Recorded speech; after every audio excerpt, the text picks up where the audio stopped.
नमस्कार मंडळी, आजच्या नव्या ब्लॉगमध्ये तुमचं मनापासून स्वागत.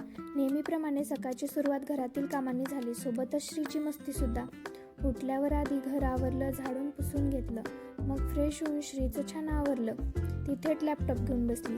तिचा तो आत्मविश्वास पाहून खूप हसू आलं. कधी कधी मुलं मोठ्यांचं इतकं निरीक्षण करतात की त्यांची प्रत्येक गोष्ट कॉपी करतात. आज मी घरीच ताजं तूप बनवायला घेतलं. तिच्या हातातून लॅपटॉप घेतला तोपर्यंत तिनं खूप सारा पसारा करून ठेवला.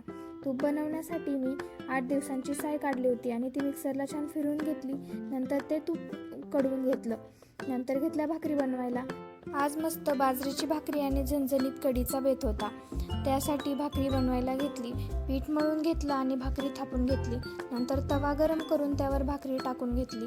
पाणी लावून छान भाकरी एक साईडने भाजून घेतली. आता दुसऱ्या साईडने मी डायरेक्ट गॅसवर भाजायला घेतली. कढी बनवण्यासाठी कढईमध्ये 2 चमचे तेल, त्यामध्ये 1 चमचा मोहरी, जिरे, कढीपत्ता टाकून घेतला. ते छान तडतडू दिल्यानंतर त्यामध्ये बारीक चिरलेला लसूण आणि मिरचीचा ठेचा टाकला.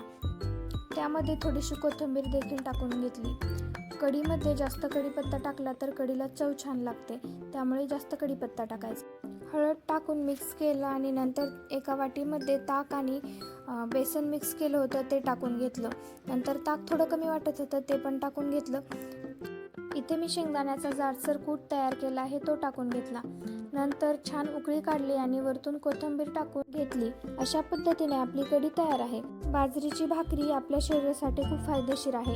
यामध्ये फायबर भरपूर असल्याने पचन सुधारण्यास मदत होते. मी छान भाकरी चुरून घेतली आणि वरतून कढी टाकून मस्त चुरून खाल्लं. तुम्ही कसं खाता मला कमेंट करून नक्की